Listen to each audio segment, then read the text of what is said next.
Never buy your shirts at M&S until you hear this. And trust me, I know how dramatic that sounds. M&S is supposed to be the safe store, the sensible store, the place your mom dragged you to for school shirts, your dad swore by for work shirts, and your grandparents insisted had proper quality, not like all that fast fashion nonsense. But what if I told you the shirts you think you know? The shirts that look polished and trustworthy under those bright store lights. The shirts with that proud EST 1884 reputation backing them aren't quite what they seem. In fact, the truth behind M&S shirts is so unexpected, so quietly hidden, and so wildly different from the brand's wholesome image that once you hear it, the entire store starts to look different. As if there's a second version of M&S, the one behind the curtain that nobody ever talks about, and the doorway into that secret version, it starts with a single shirt. The shirt that tells a different story. Imagine this, you pick up an M&S shirt, maybe online, maybe in-store, and at first glance, it looks perfect. Crisp, clean, structured, a bit pricey, but worth it. You run your hand across the fabric and think, yep, that's quality. You trust it. Your parents trusted it. The country trusted it. But here's the twist. The fabric in your hand isn't the fabric you think it is. There's a reason modern M&S shirts look crisp straight off the hanger. Why some of them feel smoother than normal cotton. Why the collars stay oddly stiff even before you iron them. A lot of modern shirts, especially the easy iron ones, aren't just cotton. They're cotton with a chemical finish, designed to make them look perfect in store and stay wrinkle-free long enough for you to say, wow, that's good quality. But the truth is, that crispness is less heritage craftsmanship and more science experiment. You're not just buying a shirt, you're buying a treatment, a coating, a secret ingredient that doesn't get advertised on the tag. And that's where the story starts to get interesting. The secret behind the Easy Iron miracle. We have this idea that easy iron, non-iron, wrinkle-resistant shirts are a triumph of modern convenience. Throw it in the wash, hang it up, done. No sleeves doing origami, no collars that look like disappointed eyebrows. Just simple, smooth perfection. But here's the part nobody tells you in the store. Those finishes don't come from fairy dust and good intentions. They come from chemical resins, engineered to freeze the cotton fibers in place. And for decades, one of the main chemicals used to achieve that was formaldehyde. Yes, the same chemical used in biolabs and preservation jars. Are M&S shirts dripping in lab fumes? No, but here's what shoppers don't know. Even low-level chemical coatings can cause irritation for people with sensitive skin. A surprising number of men have no idea that their mystery neck rash or constant collar itch is actually a reaction to their wrinkle-free shirt. And the shirt doesn't exactly advertise this. There's no tag saying, "Warning, may cause you to question your life choices." Just a cheerful little label saying, "Easy Iron." But here's the real kicker. Once you've washed that Easy Iron shirt a few times, something strange happens. The crispness disappears. The collar goes soft. The shirt loses its structure, almost like a Cinderella spell that expires after the third spin cycle. And now you're left with a shirt that looks older than it should, but you can't figure out why. That's the thing about M&S shirts today. They perform beautifully in the store, but the hidden magic comes with hidden consequences. The global supply chain no one expects from a British brand. One of the biggest surprises that catches shoppers off guard is this. Despite the iconic British branding, not a single M&S shirt is actually made in the UK anymore. None. Zero. Not one. Every shirt, from the 25-pound basics to the 60-pound luxury ones, comes from a supply chain that stretches across Bangladesh, Cambodia, Vietnam, Sri Lanka, Turkey, India, and China. Factories thousands of miles away, working under conditions most shoppers never stop to imagine. Now, outsourcing isn't the problem. Nearly every major retailer uses global supply chains. The issue is what happens when a heritage brand tries to keep its classic reputation while operating like a fast fashion brand behind the scenes. Because once you depend entirely on overseas factories, the real battle becomes cost versus speed. You're not paying for craftsmanship, you're paying for production deadlines, and that's when corners start getting shaved. Fabric weights get reduced by a few grams. Collars lose their inner lining thickness. Stitch density dips. Buttons get cheaper. The lifespan of the shirt gets shorter, not by accident, but by design. And somehow, even while costs quietly get cut, the pricing still stays premium. A strange coincidence, or a marketing masterpiece. The quality you remember versus the quality you get now. Older customers, the ones who grew up in the St. Michael era, often say the same thing when talking about modern M&S shirts. They're not the same, and they're not imagining it. In the past, M&S shirts had a level of durability that came from slow production, thick cotton, and strict internal testing. Shirts were built to last years, sometimes decades. Ask anyone over 40, and they'll tell you about the one M&S shirt that somehow survived a dozen jobs, 5 house moves, 2 weddings, and a questionable summer holiday in Spain. Today's M&S shirts don't have the same life expectancy, not because people treat their clothes differently, but because M&S does. Shirt fabrics are thinner now. Some are blended with synthetics. Stitching is less dense, collars collapse quicker, colors fade faster, and fits change season to season, almost like they're being redesigned for an entirely different species. One customer once joked, "I bought the same shirt 3 times and got 3 different men wearing it." It's funny until you realize why that happens. Consistency costs money, speed saves money, and M&S isn't operating on the old model anymore. The sustainability story with a few gaps in it. M&S loves talking about sustainability. Their website has entire sections dedicated to ethical sourcing, recycled fabrics, water-saving cotton, carbon neutrality targets, the works. And some of it is genuinely positive. But here's the uncomfortable truth. A shirt isn't sustainable just because the cotton was grown ethically. A shirt is sustainable if it lasts, if it holds up, if you don't have to replace it every year, if it doesn't land in a charity bin looking sad and defeated after 6 months. Durability is sustainability, and that's the really awkward part for a brand like M&S. A brand that sells itself as responsible while quietly reducing the lifespan of the clothes it sells. You know what's not eco-friendly? Buying the same shirt 3 times. You know what's not planet-friendly? Clothes that pill, fade, warp, or fall apart before you've even worn them in. And this is where the story stops being just about shirts and starts being about something bigger. The hidden life of an M&S shirt before it reaches you. Most people think a shirt's story begins when they pick it up off the hanger.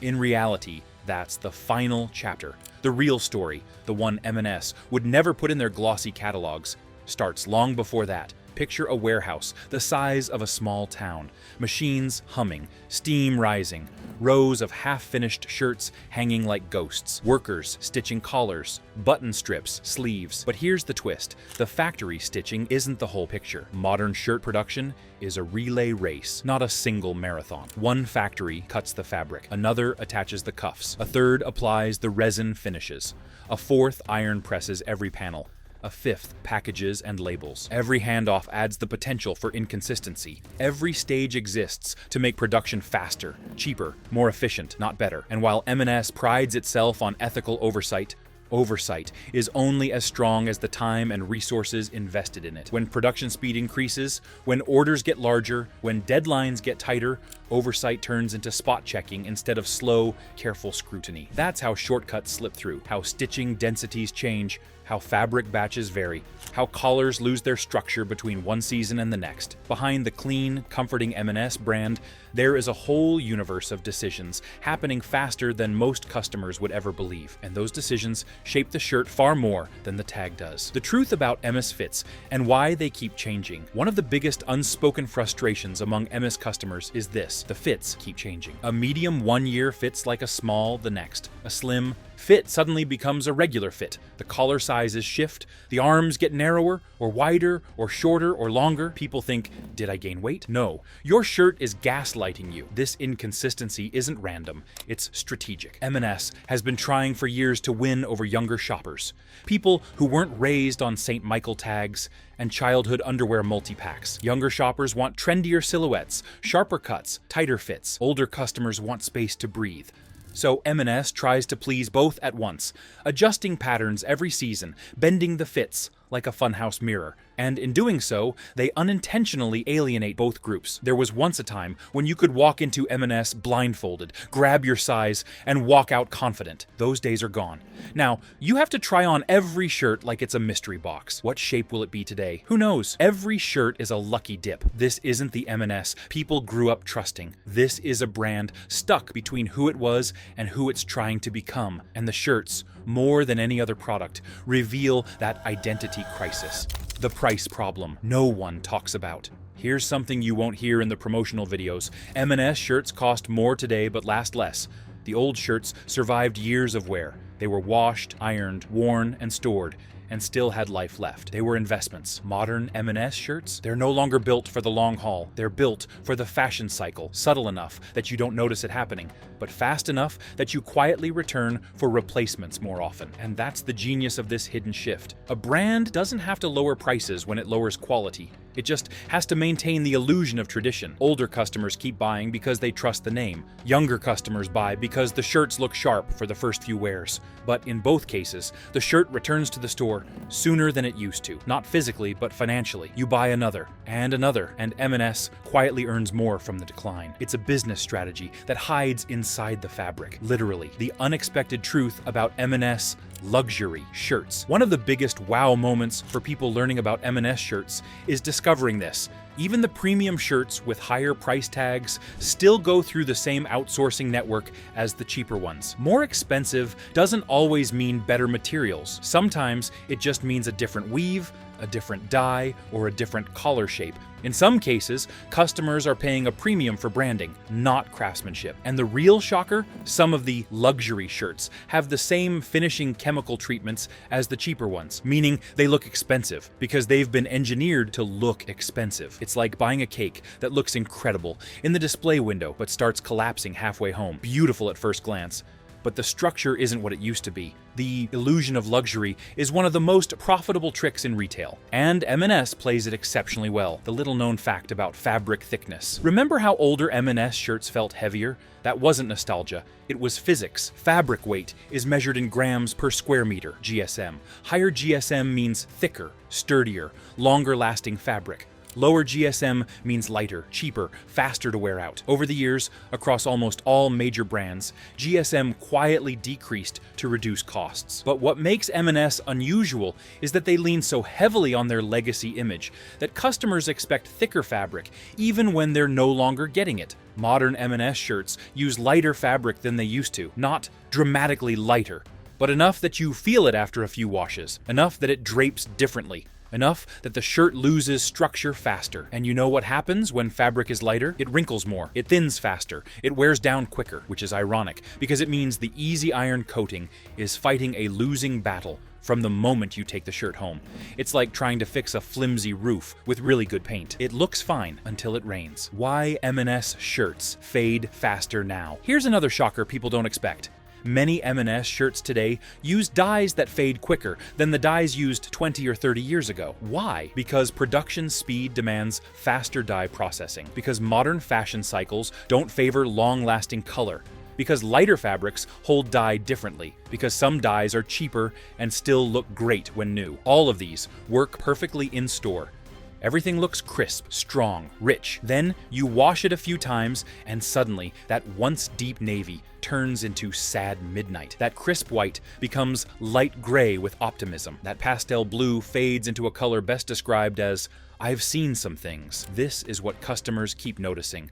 Shirts aging prematurely, as if they're living fast and dying young. It would almost be poetic if it wasn't so frustrating. The wash test that reveals everything. If you really want to understand the decline in M&S shirts, you only need one experiment. Wash them. Not 3 dozen times, just 3. 3 washes tell the whole truth. The sheen fades. The structure relaxes. The fit loosens or twists. The collar softens. The cuffs wrinkle. The shirt loses the new feeling far too quickly. Older M&S shirts were like faithful employees. Consistent, predictable, unshakable. Modern shirts feel more like short-term interns, enthusiastic at first, then falling apart under pressure. This is the secret customers keep discovering, not because M&S tells them, but because the laundry basket never lies. The hidden cost of affordability. There's one more layer to the story of M&S shirts, and it's a layer almost every shopper overlooks. When a brand lowers costs in the supply chain, someone pays the price. If it's not the shopper, and it's not the brand, it's almost always the worker. Factories under pressure cut corners, which means shorter breaks, longer hours, tighter deadlines, more overtime, less training, and more subcontracting. All of this impacts the final product. Not always dramatically, but subtly, consistently, invisibly. And when you understand that the life of an M&S shirt is shaped not just by cotton and buttons, but by the speed and stress of the production line, suddenly the decline makes sense. Shirts made fast fall apart fast, and this hidden truth is the thread that ties the whole story together. The British heritage image that hides a very modern reality. One of the most fascinating things about M&S shirts isn't the shirts themselves, it's the psychology wrapped around them. The brand has spent decades building an identity so strong, so emotional, so deeply embedded into British households that people almost feel guilty questioning it. For many families, M&S was the default. It wasn't a choice, it was the rule. If you wanted something reliable, respectable, work-appropriate, school-approved, mother-in-law friendly, you went to M&S. And somewhere along the way, the logo stopped being a brand and became a comfort blanket. And that's exactly why M&S shirts continued selling so well even as the fabric got thinner, the fits got stranger, and the durability quietly slipped through the cracks because the reputation did the heavy lifting long after the shirts stopped deserving it. Brands don't need to fall loudly. Sometimes they just decline quietly, wrapped in nostalgia, because we trust what they used to be more than what they actually are right now. And M&S mastered the kind of reputation that lasts longer than the shirts do. The store. Experience that makes you forget everything. If you've ever walked through an M&S clothing section, you know the effect. Everything is neatly folded, perfectly lit, calmly arranged. The music is gentle, the staff are polite, in that it's fine if you don't buy anything way. It feels safe, dependable, almost parental. But here's the magic trick happening in plain sight. That environment makes you believe the clothes are better than they are. The shirts look pristine because they've been steamed, pressed, shaped, padded, and displayed at the perfect angle under warm lighting. Every crease is hidden, every flaw ironed out, every collar sitting taller and sharper than it ever will in your home. It's the retail equivalent of good angles and a soft focus filter. And when you try the shirt on under that lighting, with that ambience, in that orderly environment, your brain thinks, yes, this makes sense. This is the M&S I know. You trust it before you even buy it. The betrayal only happens later, quietly, at home, weeks into ownership, somewhere between the third and fifth wash, when the shirt starts showing its real personality. The afterlife of the modern M&S shirt. What happens to an M&S shirt when it stops being wearable? Most people don't throw them away, not immediately. Something about the brand carries guilt. You look at the collar that won't stand anymore, the cuffs that have folded into strange accordion shapes, the fabric that now sits uncomfortably between cotton and mysterious paper towel texture, and you think, it's M&S. Surely it's still good, so you keep it. You iron it aggressively. You wear it under a sweater. You pretend the fading is just the lighting. You convince yourself it's you, not the shirt. M&S doesn't just sell clothing. M&S sells loyalty, and loyalty keeps people holding on to shirts that should have retired months ago. But here's the uncomfortable truth. The afterlife of a modern M&S shirt is surprisingly short. It goes from new to fine to slightly disappointing to probably not for work anymore to maybe just for errands to charity shop reject faster than you expect. And this is where the sustainability marketing cracks again.